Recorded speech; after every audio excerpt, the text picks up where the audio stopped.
Hey guys, it's been a while, but I am excited to show you the newest, well, one of the newest books that I have finally finished illustrating.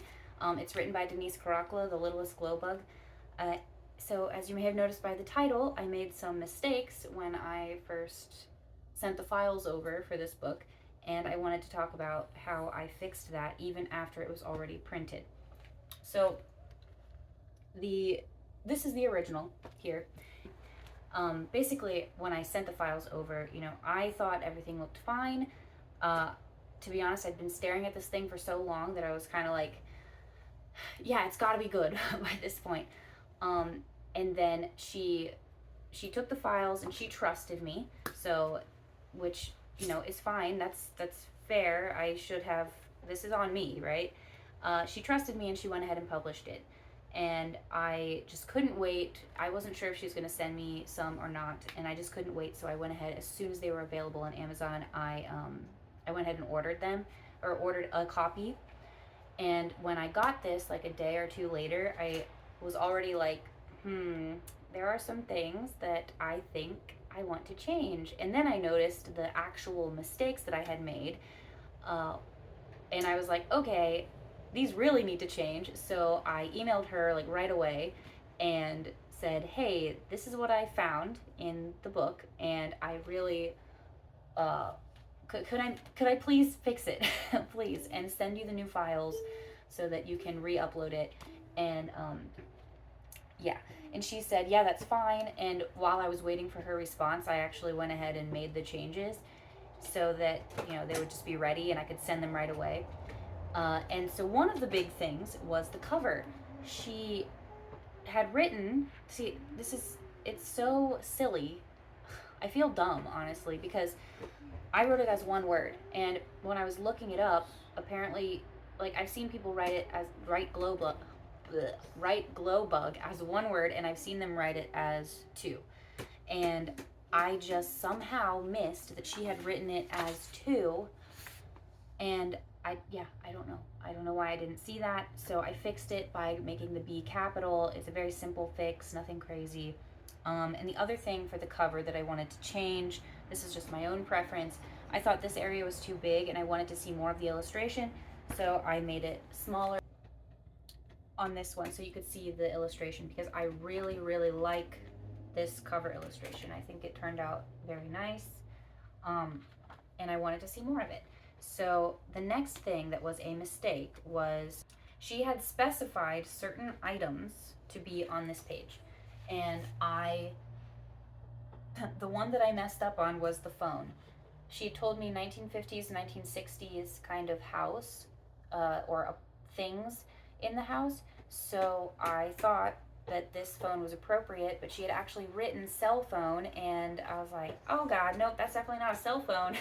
So I drew her a few different phones, and she picked the one she wanted, so we changed it to this. And she said that she was happy with it. I hope you can see. And then the rest of the changes that I did were all text related. I wanted to make the text originally. So originally I had these bubbles around all the text, and I realized that I didn't need them. Hey honey, can we wait to play that? Please. And I thought I needed them, but then when I got the actual print, I realized I didn't need them. And I also wanted to change the flow of some of the text. It just, yeah, to one, make it more visible, and one, hopefully make the reading a little easier, because it is very text heavy and it was a little difficult to fit all the text on the pages. And I'll tell you all the things I've learned about this process. And then here is the new version of that page. And now there's only one page with the bubbles around the text. So yeah, I think this turned out a lot nicer. You can see more of the illustration, and I didn't have to, force room for the text. So yeah, those were, oh, sorry, one other change, the Spanish. So there's English and Spanish on there, and I wanted to make the Spanish more make them more different from each other. I needed to make it more obvious, you know, what the difference was, because in the original I just made the colors slightly different. In this one, I also italicized the Spanish, um, which I did not do that in the other one. But this one now is in italics, and it helps it separate, you know, from the English a little bit easier. So yeah, those things. So what I learned through all of this is, one, I need to find a way to get a test print before like officially publishing stuff. It's a little weird because I'm not sure if I could do that through my own account, or I'd have to ask the author to print one for me. I don't know. We'll have to figure that out. I really like how this one turned out. I think it's really adorable. It's the best one I've done yet. And that's how I want it to go. I want every single one that I do to be better than the last and better than the last, you know? So that's the goal. And it's a really cute story. I definitely recommend you check it out. As far as print quality goes, the print is great. I think the only issues that I've come across are that it still prints a little darker than you might expect. And then on this original one, the ink on some of the pages was a little bit patchy, but not terrible. It kind of looked like I had added a texture that I didn't add to the page. But on this one, it's much less noticeable, so I'm not sure what the difference is there. I did not have any white edges on anything, and the center is glued really well. And what I did a little differently this time with bleed is I actually added a 0.125 bleed around the entire page, so also on the interior, and that way you're adding a little bit of image to the inside, to the seam here, so that you're losing less of the image in the seam, and you're making sure that the edge doesn't have any of that white on it. So that worked out really well. Amazon didn't have any issues with that slightly extra bit of page width. If you do have issues, maybe cut that in half. I'll show you here what my settings were.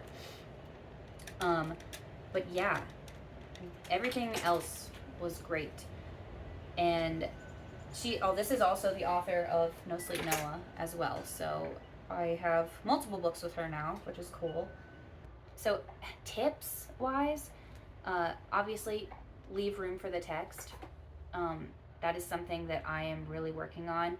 If you can, if possible, get a test copy before you publish, because there are things that you might see that you're like, oh yeah, maybe I do want to change that. And then there are also things that you might think don't look great, but then when you print them, they do. It's going to look different in print than it does on your screen. Everything will look different, because like seeing it in real life, the actual size and everything and the quality will change your perception of some of these things. And it'll just make it better having that test print. You know, you want this to be good, right? You want a good quality product. So, and then communication. Communicate with your authors if you're an illustrator, and vice versa. If you're a writer, communicate with your illustrators. Let them know. So from the illustrator perspective, let your author know that you want their critique. You want them to look it over and them to quality check, you know, make sure that you have spelled everything correctly, that you copy pasted everything correctly. You need that extra set of eyes. I mean, I could try to be as perfect as possible, but we all make mistakes, right? And if you make a mistake and they publish it and you find it out, tell them about it. I mean, I was embarrassed. I was like kind of freaking out. But I was like, I can't let this go, you know? I want this to be a really awesome thing, a really awesome product. So I'm going to just tell her. I'm going to tell her that I made a mistake. And she took it super well. I can't promise everybody will take it super well, but you'll feel better having made the effort to make it a better product.